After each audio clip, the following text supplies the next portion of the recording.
Hello दोस्तों, स्वागत है आप सभी का मेरे यूट्यूब चैनल द संजय में। दोस्तों, इससे पहले वाली वीडियो में मैंने आपको मनोविश्लेषणात्मक सिद्धांत पढ़ाया था।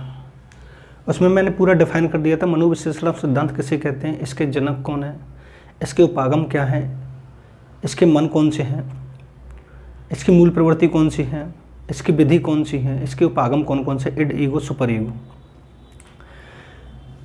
आज मैं दोस्तों आप लोगों के लिए इसी का दूसरा पार्ट लेके आया हूँ, रक्षात्मक युक्तियाँ। अगर वो बात करता है कि रक्षात्मक युक्ति के जनक कौन है, तो दोस्तों इसके जनक भी आपको सिगमंड फ्रायड ही लगाने हैं।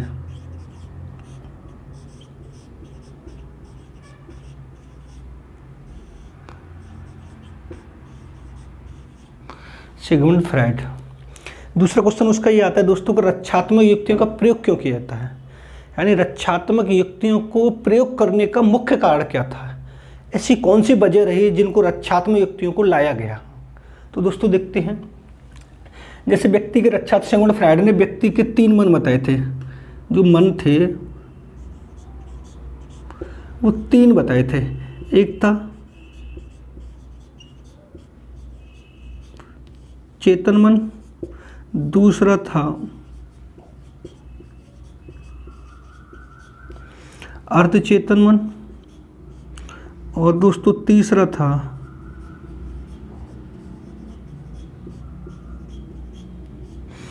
अचेतन मन।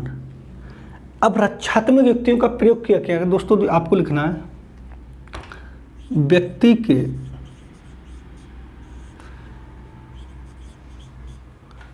के चेतन मन और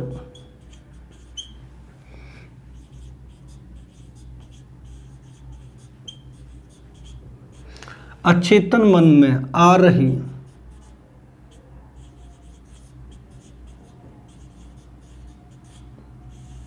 संघर्ष,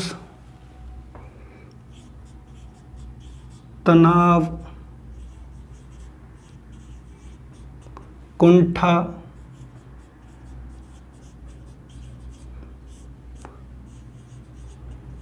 मानसिक द्वंद्व आदि को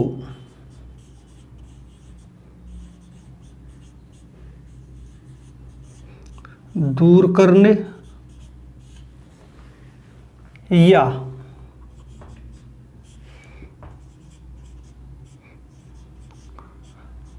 उन पर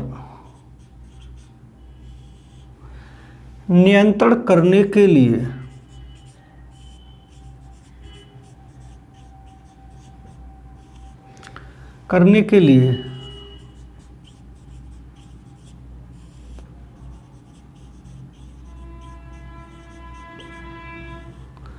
रक्षात्मक युक्तियों का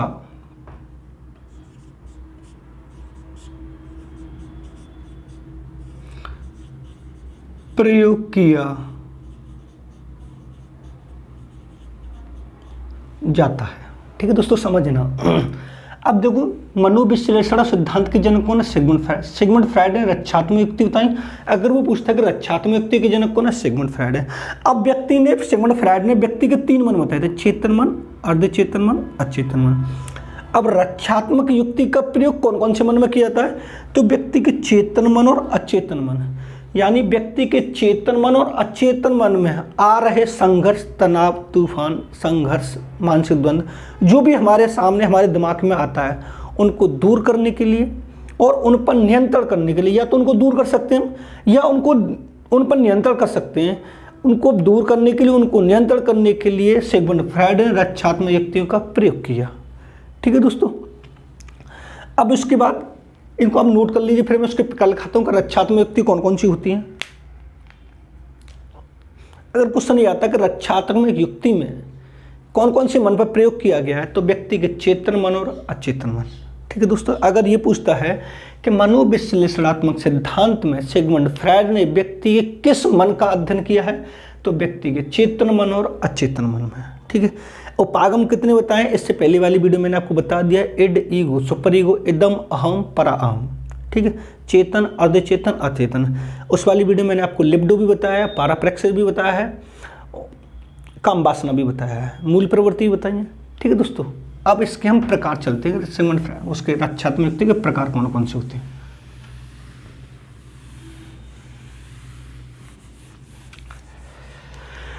देखो दोस्तों, इसके प्रकार लिखते हैं हम।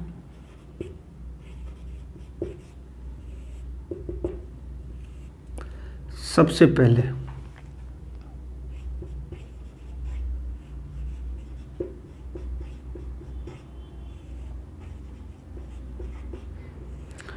तर्क संगतिकरण या युक्तिकरण। दूसरा आता है प्रक्षेपण।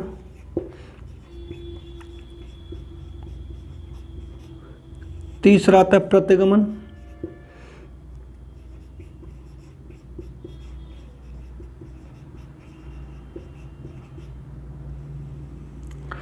प्रतिक्रियाकरण।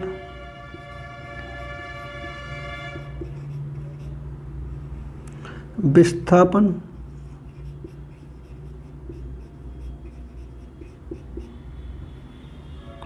आक्रामकता।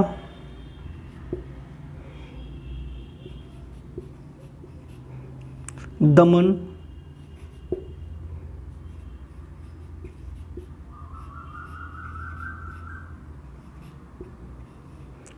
दिवास्वप्न या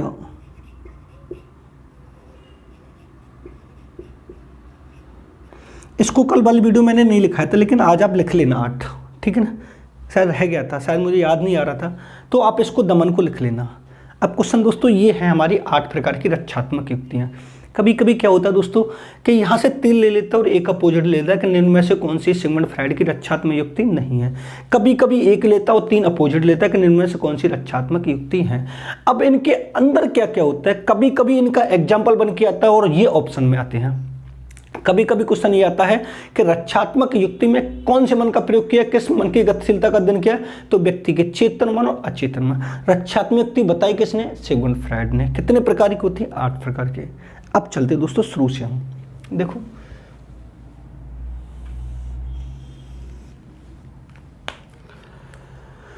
सबसे पहले हम बात करते हैं दोस्तों तर्क संगतिकरण की।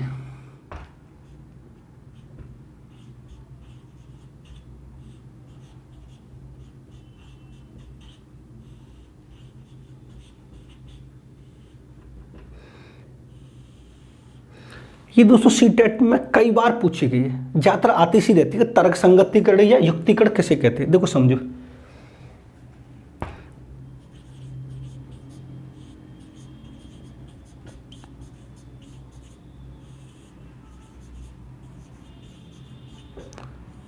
इस रक्षात्मक युक्ति में व्यक्ति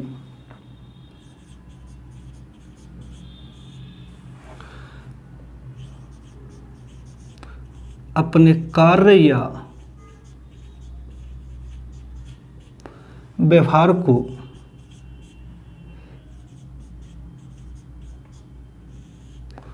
उचित सिद्ध करने का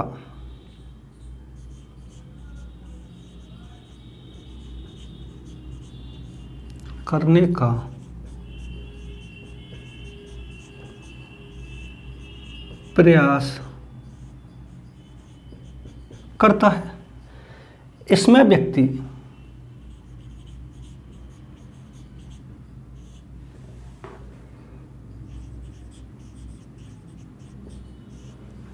विभिन्न तर्क और उदाहरण देकर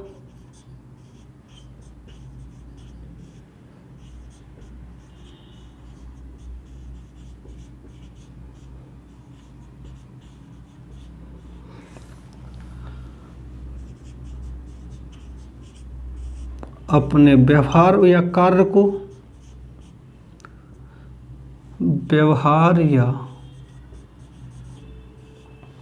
को सही साबित करने का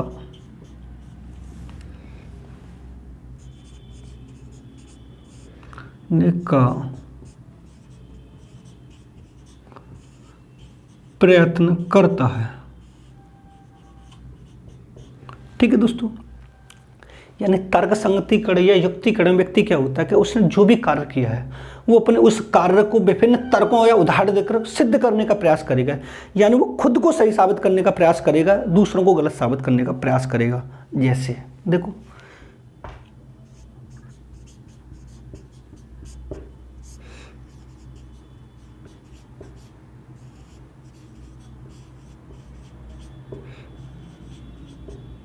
अंगूर कट्ठे हैं, जैसे लोमड़ी को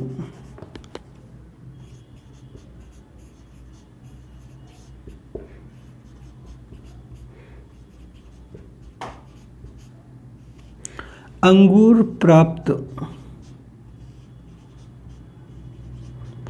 न होने पर कहना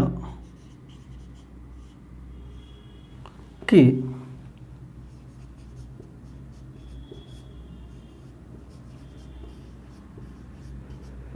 अंगूर खट्टे हैं। ठीक है दोस्तों, जब एक लोमड़ी उन अंगूरों को प्राप्त करना चाहती है लेकिन उनकी पहुंच से वो दूर होते हैं अंगूर, तो उनमें वो दोष निकालती है। यानी जब हम किसी कार्य को करते हैं या किसी वस्तु को या किसी व्यक्ति को प्राप्त करना चाहते हैं, वो हमारी पहुंच से दूर हो जाता है, तो हम उसमें दोष निकालते हैं और खुद को सही साबित करते हैं। वो कौन सी क्रिया कहलाती है? तर्क संगतिकरण, युक्तिकरण। अगर एक छात्र किसी क्लास में किसी पेपर में फेल हो जाता है और पूरी साल नहीं पढ़ता, लेकिन बाद में वो पेपर को दोष देता है, तो वो क्या कहता है? तर्क संगतिकरण, युक्तिकरण। यानी जब मैं अपने व्यवहार या कार्य को विभिन्न उदाहरण और तर्क देकर उसे सही सिद्ध करने साबित करूं, तो मैं किस रक्षात्मक युक्ति का प्रयोग करता हूं? तर्क संगतिकरण, युक्तिकरण। यानी अंगूर खट्टे हैं, लोमड़ी को अंगूर प्राप्त न होने पर कहना कि अंगूर खट्टे हैं। यानी जब हम किसी कार्य को करना चाहते हैं, उस सफलता को प्राप्त करना चाहते हैं और वो सफलता हमसे दूर हो, हम बिल्कुल पढ़े ना, या सपोज हम सुपर टेट पास करना चाहते हैं लेकिन हम पूरी साल नहीं पढ़ रहे हैं, जब हम सुपर टेट का पेपर देने जाते हैं तो पेपर में फेल हो जाते हैं। घर वाले पूछते हैं पेपर कैसा हुआ, तो हम जाके ये कहते हैं कि पेपर टफ था, मैंने जो पढ़ा था पेपर उससे बाहर आया। यानी हमने पेपर को दोष दिया, ना कि खुद को दोष दिया। यानी हम अपने व्यवहार को सही सिद्ध करने के लिए विभिन्न उदाहरणों, विभिन्न तर्क को देखकर खुद को सही साबित करते हैं। किस रक्षात्मक युक्ति का प्रयोग करते हैं दोस्तों? तर्क संगतिकरण या युक्तिकरण। आप इसे नोट कर लीजिए, मैं एक एक करके लिखाता चलूंगा पूरा, आप समझते चलिए। यहाँ से कंपलसरी दोस्तों आपको 1 से 2 क्वेश्चन मिलने के पूरे चांस रहेंगे। ठीक है, अगर आप हमारे चैनल पर नए हो तो चैनल को सब्सक्राइब भी कर लेना। आप इसको नोट कर लीजिए।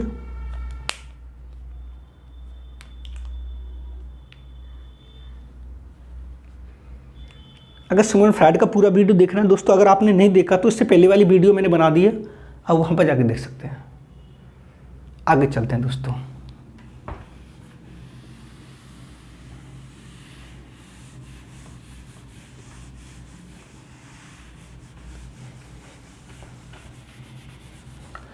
अब उसके बाद दोस्तों दूसरी आती है प्रक्षेपण।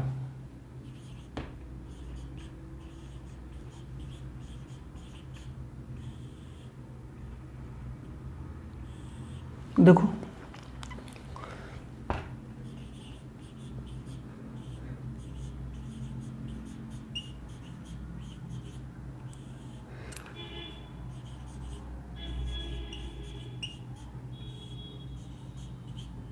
इस रक्षात्मक युक्ति में व्यक्ति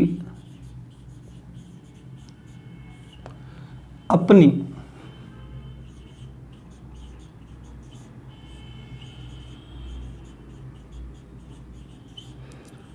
कमजोरी व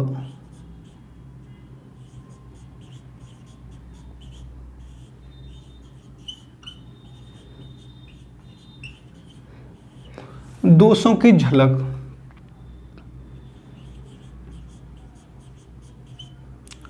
दूसरों में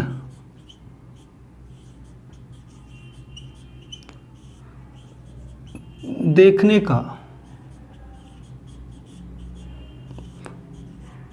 प्रयास करता है। ठीक है दोस्तों, यानी मुझ में कोई कमजोरी है और दोष है तो मैं दूसरे में देखने का प्रयास करूं। किस रक्षात्मक युक्ति का प्रयोग करूं? प्रक्षेपण। अब इसका एग्जाम्पल समझें, इसके एग्जाम्पल से समझ में आए। जैसे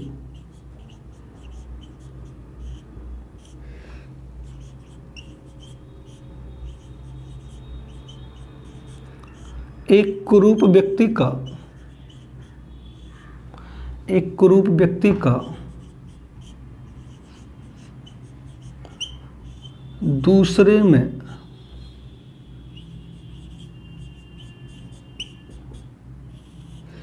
कुरूपता देखना, एक तो ये हो गया। दूसरे, एक छात्र नकल करते हुए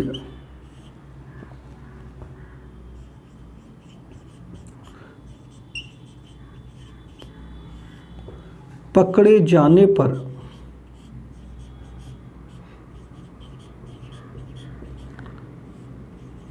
अपने आप को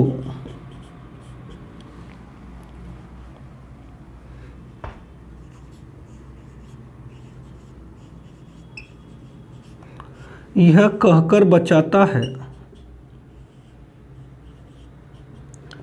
कि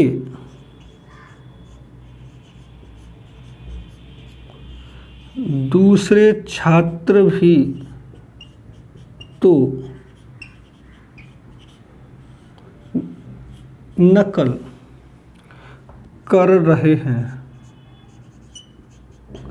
ठीक है दोस्तों, ये बहुत इंपॉर्टेंट क्वेश्चन है। ठीक है दोस्तों, समझना।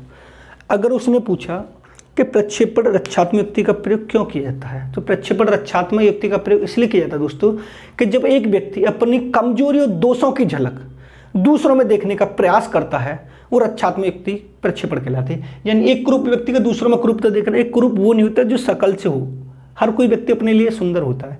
एक कुरूप व्यक्ति वो होता है जिसकी आदतें बेकार हों, जैसे आचरण बेकार हो, उसका बात करने का तरीका बेकार हो, मतलब वो सब उसमें आता है एक कुरूप व्यक्ति। ये सब होता, मैं एक झगड़ालू प्रवृत्ति का, तो मैं दूसरे वाले को भी झगड़ालू प्रवृत्ति से देखूं, तो वो होती है प्रक्षेपण विधि। यानी सब मैं ज़्यादा लड़ाई करता हूँ तो मुझे सामने वाला व्यक्ति भी ये दिखाई देता है कि ये भी बहुत ज़्यादा लड़ाई करता है, तो यानी मैं जो मुझ में दोष और कमी है मैं उसी को दूसरों में देखूं, वो किसका प्रयोग करता है, प्रक्षेपण। यानी एक छात्र नकल करते हुए पकड़े जाने पर, अगर एक छात्र नकल कर रहा है, अगर उसको हम पकड़ लें तो वो अपने आप को ये कहकर बचाएगा, साथ दो वो भी तो नकल कर रहे हैं, वो खुद में ये नहीं देखेगा मेरी ये कमी है, मेरी ये दोष है कि मैं नकल क्यों कर रहा हूँ, लेकिन वो खुद को बचाने के लिए ये कहेगा दूसरे छात्र भी तो नकल कर रहे हैं, तो वो किस रक्षात्मक युक्ति का प्रयोग करेगा, प्रक्षेपण विधि का, यानी प्रक्षेपण रक्षात्मक युक्ति का प्रयोग करेगा। दोस्तों नोट कर लो उसको, इंपोर्टेंट है दोस्तों। और वीडियो को लाइक भी कर दिया करें दोस्तों।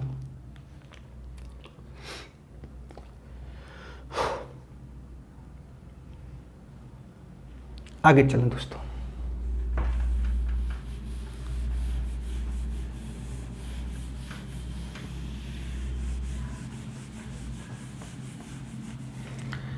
तीसरी कौन सी दोस्तों, प्रतिगमन।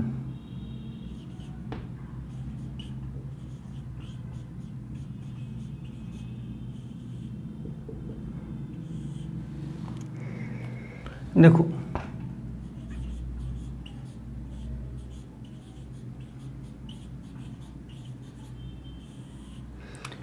इस रक्षात्मक युक्ति में व्यक्ति, ऐसे में लिखो, ऐसे लिखो,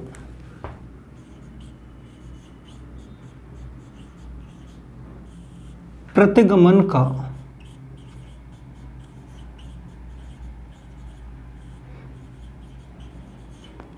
शाब्दिक अर्थ पूर्व में या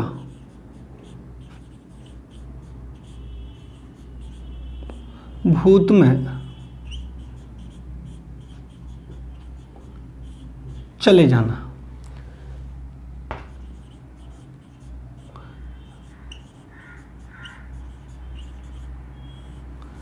इस रक्षात्मक युक्ति में व्यक्ति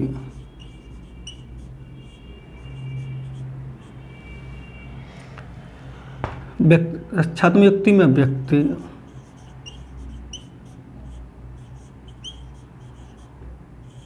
स्वयं को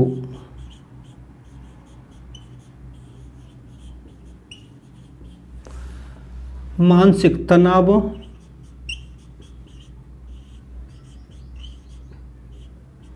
एवं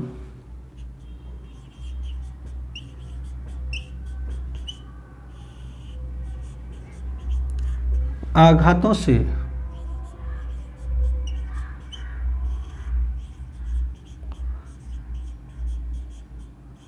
बचाने के लिए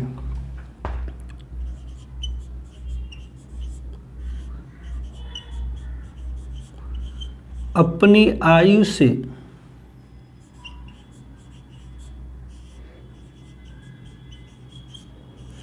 निम्न आयु का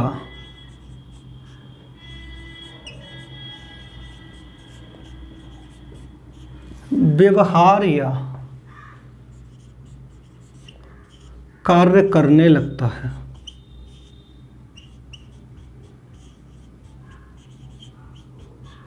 ठीक है, जैसे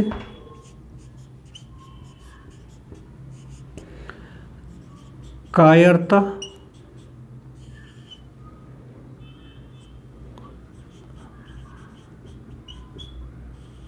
एकांत प्रिय व्यक्ति,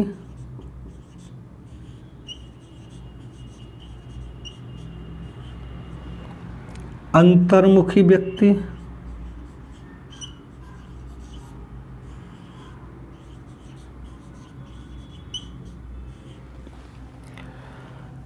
शर्मीले व्यक्ति।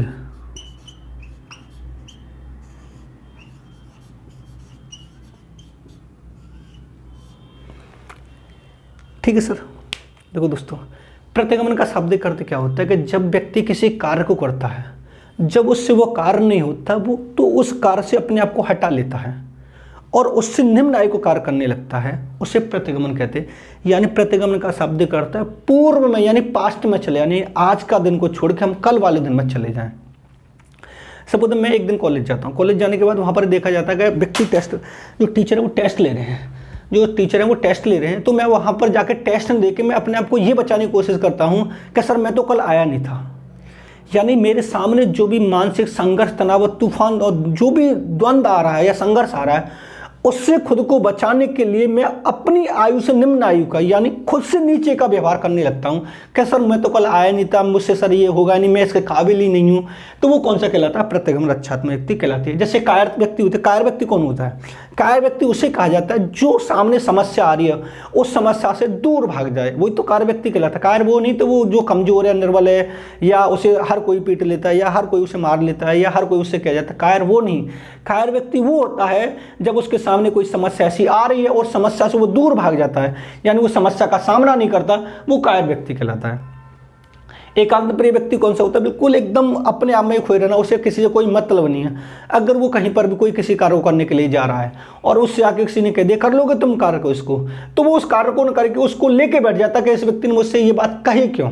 तो एकांत प्रिय। अंतर्मुखी व्यक्ति वाला क्या होता है? अंतर्मुखी शर्मीले टाइप के व्यक्ति ऐसे होते हैं, उनसे कुछ भी कह तो बिल्कुल शर्मा जाते हैं, उन्हें कोई उनसे कुछ कहे ना। अगर उनसे किसी ने कुछ कह दिया तो वो अपने कार्य को भी छोड़ देते हैं। अगर कोई व्यक्ति किसी बीएड में एडमिशन ले रहा है या बीटेक में एडमिशन ले रहा है, अगर उससे किसी व्यक्ति ने कह दिया कि बीटेक तो इंग्लिश में होती है, आप कर लोगे, तो वो ये नहीं सोचेगा कि ये नहीं कहेगा कि मैं इसको करके दिखाऊंगा, वो छोड़ देगा उसको। वो कौन सा रक्षात्मक व्यक्ति का प्रयोग कर रहा है? प्रतिगमन का। यानी जब हम हमारे सामने कोई ऐसी समस्या आ रही है, उस समस्या से हम दूर भाग जाएं, उस समस्या से अपने आप को पीछे हटा लें, वो किस रक्षात्मक व्यक्ति का प्रयोग किया जाता है? प्रतिगमन रक्षात्मक व्यक्ति का प्रयोग किया जाता है। दोस्तों नोट कर लो इसको।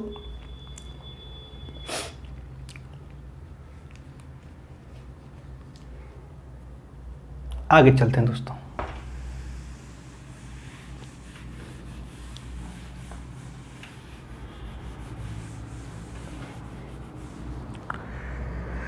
नेक्स्ट आती है दोस्तों प्रतिक्रियाकरण।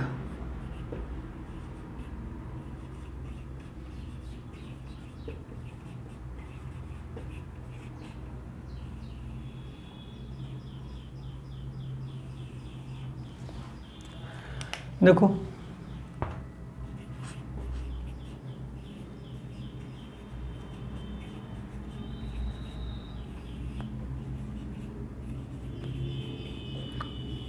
इस रक्षात्मक व्यक्ति में व्यक्ति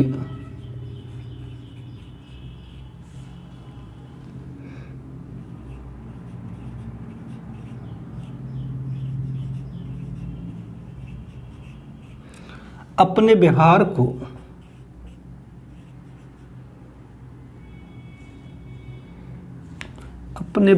को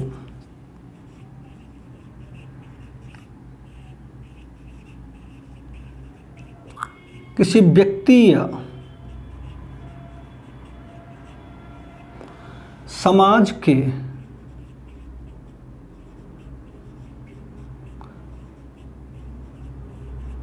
प्रति प्रकट करना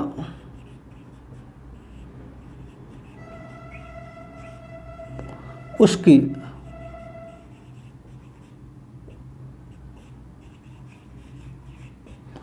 अहम भावना को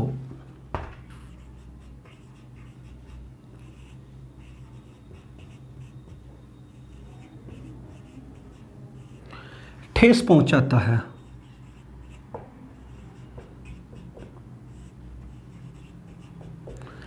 लेकिन वह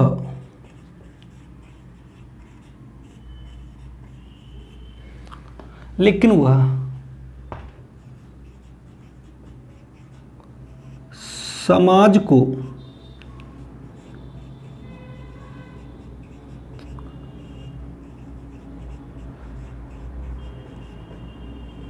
दिखाने के लिए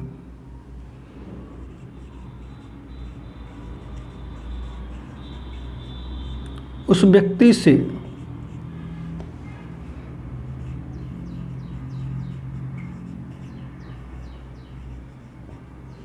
दिखावे का प्यार करता है।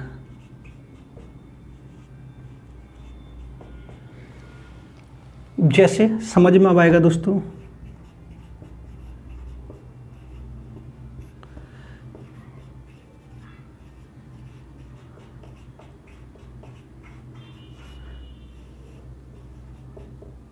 एक सौतेली माँ अपनी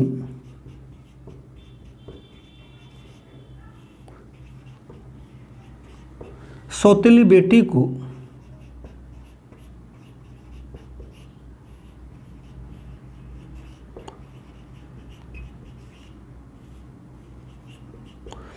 प्यार नहीं करती है, लेकिन वह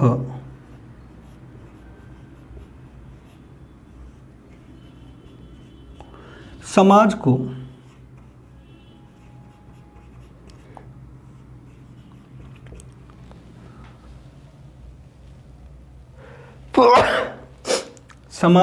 दिखाने के लिए, समाज को अच्छा दिखाने के लिए, समाज को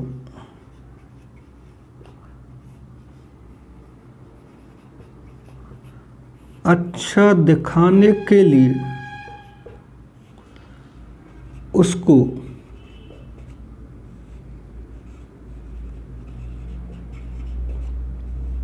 दिखावे का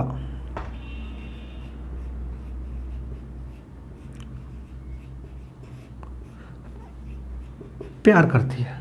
ठीक है दोस्तों, समझना, या तो प्रतिक्रियाकरण आएगा या प्रतिक्रिया आएगा। ऐसे मैं लिख दे रहा हूं यहां पर, ऐसे कल पहले से मैंने लिख दिया था प्रतिक्रिया,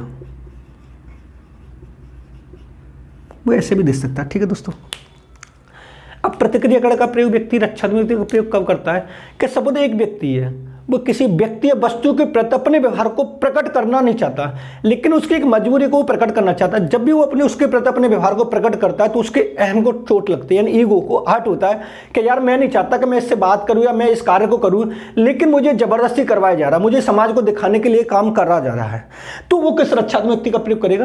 प्रतिक्रियाकरण का प्रयोग। यानी आपको इतना ध्यान रखना दोस्तों कि इस रक्षात्मक युक्ति में व्यक्ति किसी व्यक्ति या वस्तु के प्रति अपने दिखावे के व्यवहार को प्रकट करता है, यानी उसको अच्छा लगे लेकिन अंदर से कहते ना मुंह पे कुछ और है पेट में कुछ और है, कहते ना कि इसके मुंह पे तो बड़ी मीठी मीठी बोली लेकिन अंदर इसके कटु वचन है। यानी इस रक्षात्मक व्यक्ति के द्वारा व्यक्ति उसके ईगो तो नहीं चाहता, उसका अहम तो नहीं चाहता, उसका मन तो नहीं चाहता कि मैं इससे बात करूं या इससे ये कार्य करूं, लेकिन समाज को दिखाने के लिए उसे ये कार्य करना पड़ता है। यानी एक सौतेली में अपनी सौतेली बेटी को प्यार नहीं करती है, लेकिन समाज को दिखाने के लिए कि मैं कितनी अच्छी हूं, वो उसको दिखावे का प्यार करती है।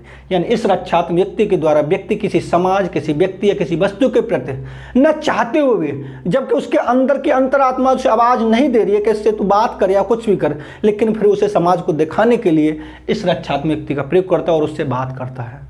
ठीक है दोस्तों, नोट कर लो।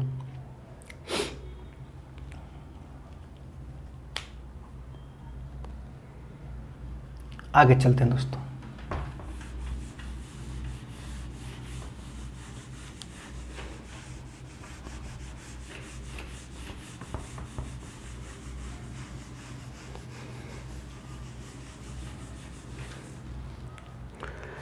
अब आती है दोस्तों विस्थापन।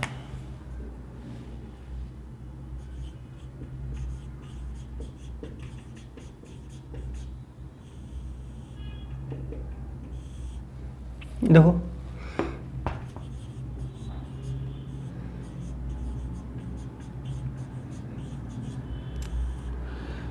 इस रक्षात्मक युक्ति में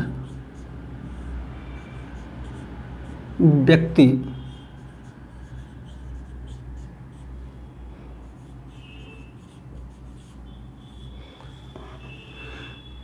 किसी व्यक्ति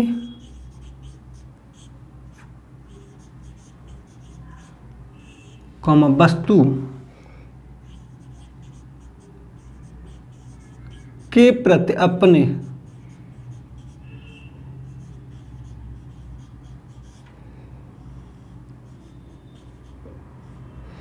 विचार एवं भावनाओं को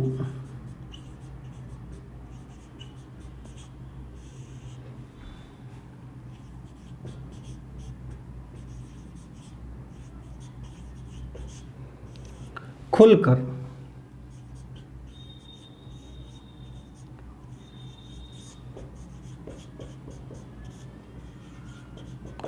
प्रकट नहीं करता है, वह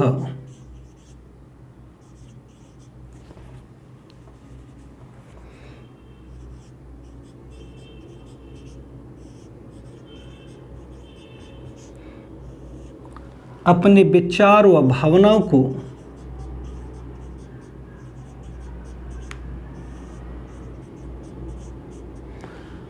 किसी अन्य व्यक्ति तक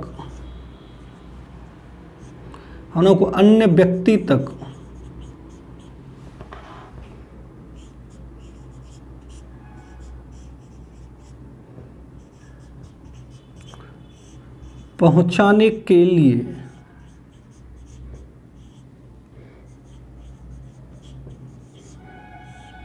किसी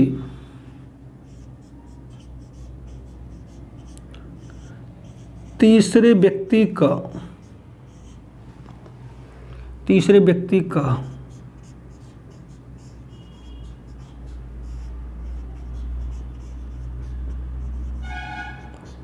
सहारा लेता है। ये बड़ा इंपॉर्टेंट है दोस्तों। इसमें क्या होता है कि जब एक व्यक्ति किसी दूसरे व्यक्ति पर अपनी विचार भावनाओं को या अपने विचार या अपनी बात पहुंचाना चाहता है, तो वो डायरेक्ट न कह किसी तीसरे मीडिएटर यानी किसी अन्य व्यक्ति तक उस बात को पहुंचाता है, तो वो किस रक्षात्मक युक्ति का प्रयोग करता है? विस्थापन का। जैसे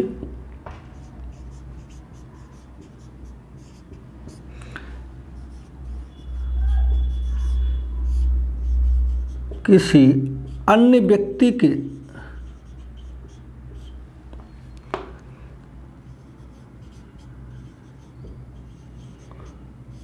कंधे पर बंदूक रखकर चलाना।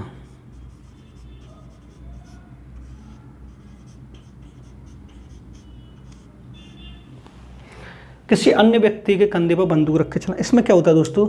शब्द में इससे समझा रहा हूं। जैसे एक व्यक्ति ये है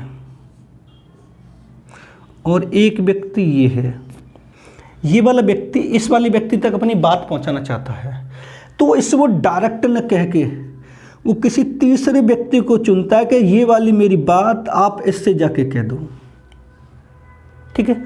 अगर उसने ये कहा कि मैं अपनी बात इसको डायरेक्ट नहीं कह रहा, मुझे डर लग रहा है या मुझे ये हो रहा है, मुझे ये वो हो रहा है, मेरी हिम्मत नहीं हो रही है, तो वो डायरेक्ट न कह के किसी तीसरे व्यक्ति यानी इसके फ्रेंड सर्कल को एक मीडिएटर के रूप में बनाता है और इससे ये कहता है कि मेरी बात ये वाली इस तक पहुंचा दे। वो किस रक्षात्मक युक्ति का प्रयोग कर रहा है? विस्थापन, यानी इस रक्षात्मक युक्ति का प्रयोग कर रहा है। किसी अन्य व्यक्ति के कंधे पर रख के बंदूक चलाना, यानी ये वाला व्यक्ति इस वाले पर कंधे रख के बंदूक चलाता है और ये वाली इसको गोली आके लगती है।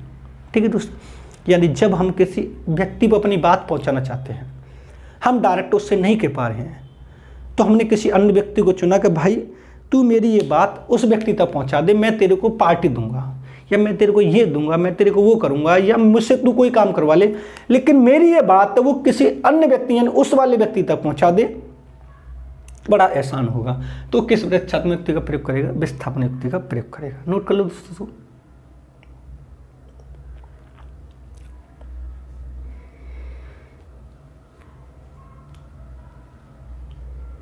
आगे चलते हैं दोस्तों।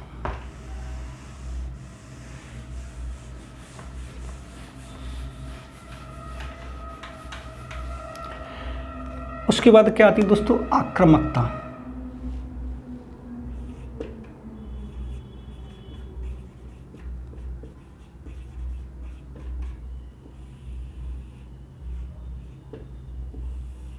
इसको दोस्तों मैं समझा दे रहा हूँ, इसको लिखा नहीं रहा, इसको तो आप जानते हो। जब व्यक्ति के चेतन मन और अचेतन मन में कोई ठेस पहुंचती है तो उसमें एक क्रोधी स्वभाव की अवस्था जागृत होती है, उससे बोलते हैं हम आक्रामकता। किसी को गुस्सा आना, किसी को क्रोध आना, किसी को जलन आना, द्वेष, राग की भावना जो भी हो, यानी जब हमारा ऐसा कोई कार्य जो हमारे उसको बिगाड़ दे, जो हम नहीं चाहते कि ये बिगड़ना चाहिए, तो उस टाइम हमें कौन सा आना चाहिए, गुस्सा या आक्रामकता आती है। ठीक है दोस्तों। उसके बाद दमन आता है।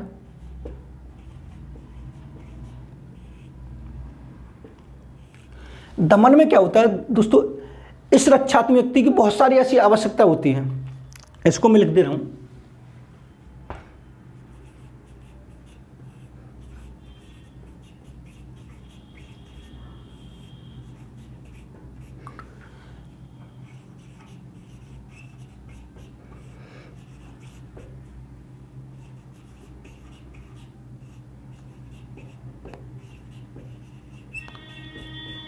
बहुत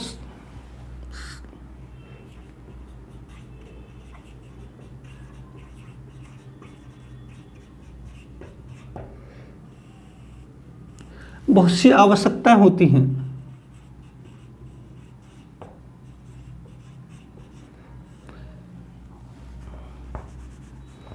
आवश्यकताएं होती हैं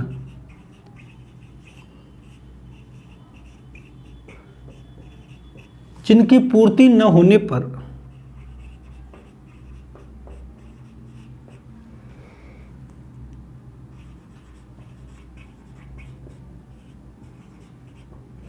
व्यक्ति में तनाव या निराशा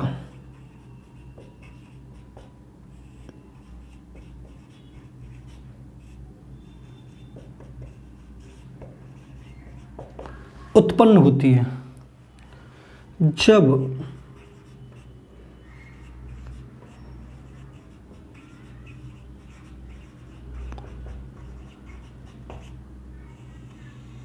उन आवश्यकताओं की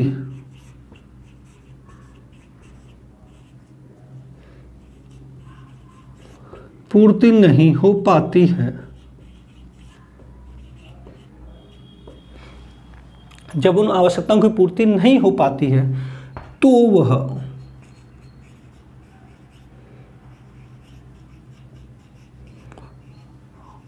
हमारे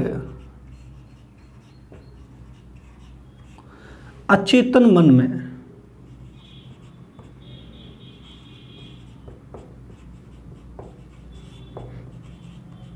दब जाती है।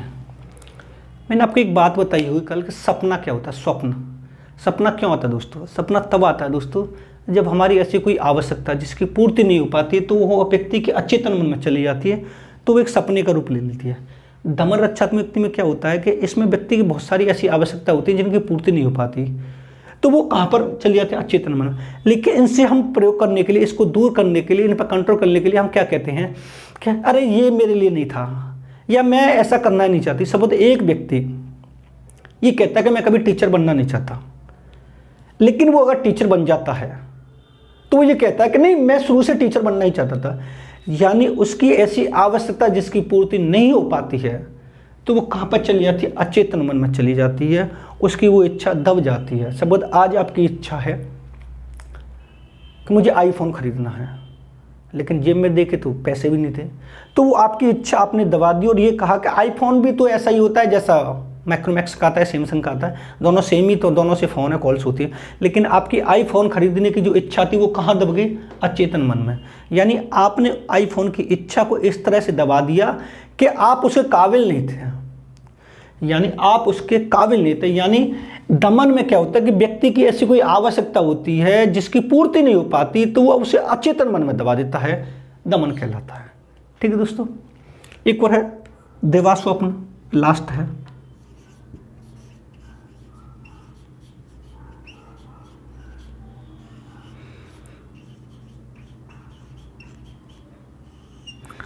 कल्पना प्रवाह।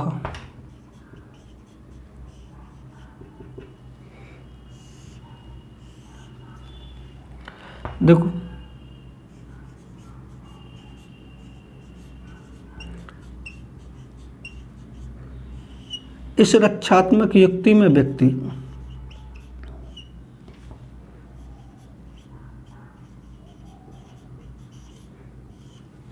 अपनी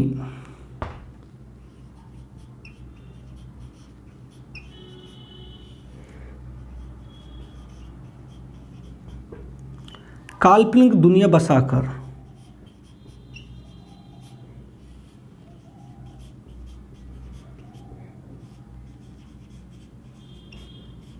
उसमें खुश रहता है।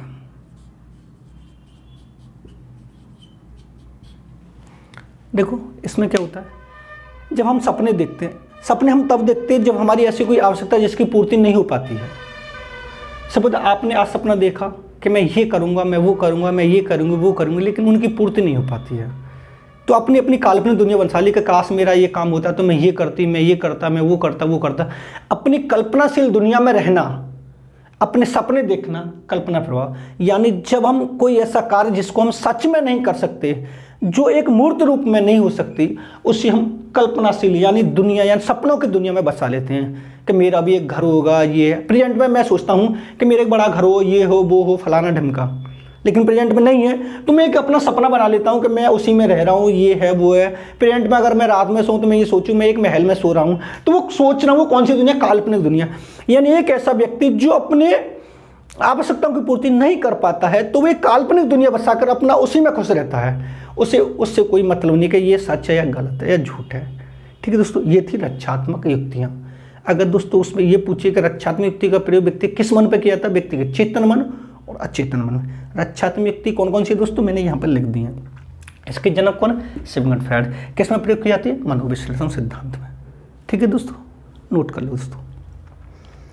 अब इसके मैं महत्वपूर्ण क्वेश्चन लिख दे रहा हूँ कुछ।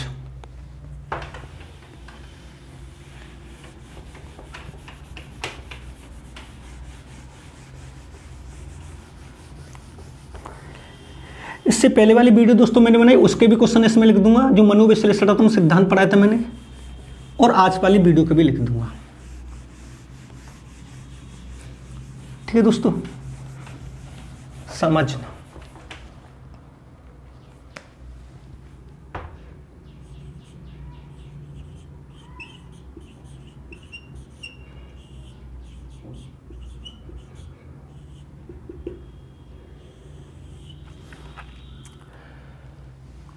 पहला,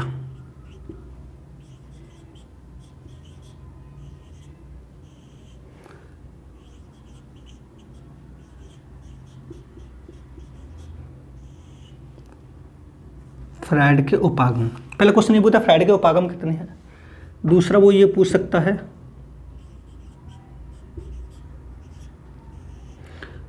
फ्रायड की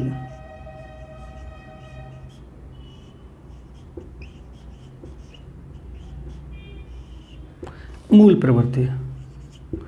तीसरा ये पूछता है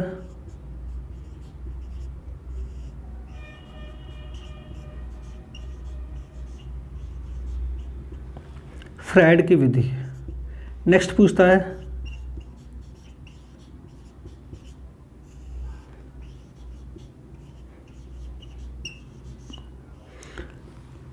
लिबिडो का अर्थ। नेक्स्ट पूछता है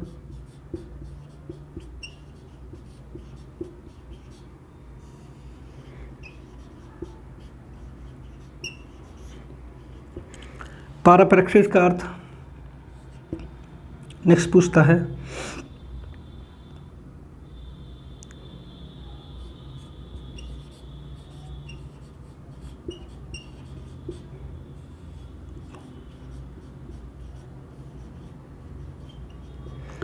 इड किसका स्रोत है। नेक्स्ट पूछता है सुपर ईगो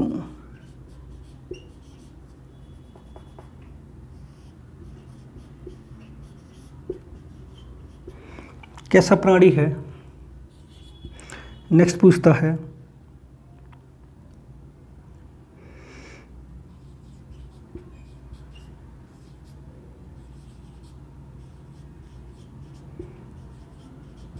अंगूर खट्टे हैं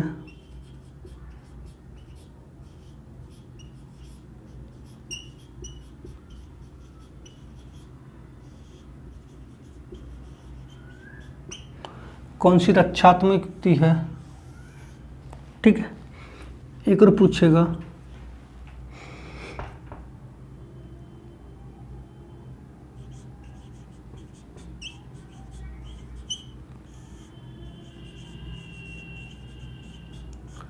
रक्षात्मक युक्ति में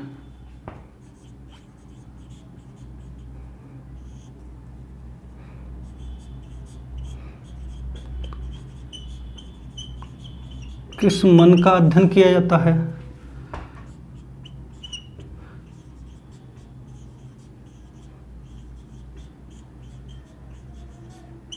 फ्रायड का जन्म। ये है दोस्तों, आप इनको देख लेना, कर लेना। फ्रायड के उपागम कितने हैं, हर बार से आता है। फ्रायड की मूल प्रवृत्ति, फ्रायड की विधि, लिबिडो का अर्थ बताना, पाराप्रेक्षिक का अर्थ बताना, आईडी किसका स्रोत है, देख लेना, मैंने लिखा है। सुपर ईगो कैसा प्राणी, ये बड़ा इंपॉर्टेंट है, आपको एड ईगो सुपर ईगो तीनों पढ़ने हैं। तो अंगूर खट्टे कौन सी रक्षात्मक युक्ति है? रक्षात्मक व्यक्ति किस मन का अध्ययन किया था और फ्रायड के जन्म कब हुआ, ठीक है दोस्तों। अगर दोस्तों वीडियो पसंद आए तो वीडियो को लाइक करें और शेयर करें और कमेंट करना न भूलें। अगर आप हमारे चैनल पर नए तो हमारे चैनल को सब्सक्राइब करें और बेल आइकन ऑल को प्रेस करें, जिससे आने वाले वीडियो का नोटिफिकेशन आपको मिलता रहे। धन्यवाद दोस्तों।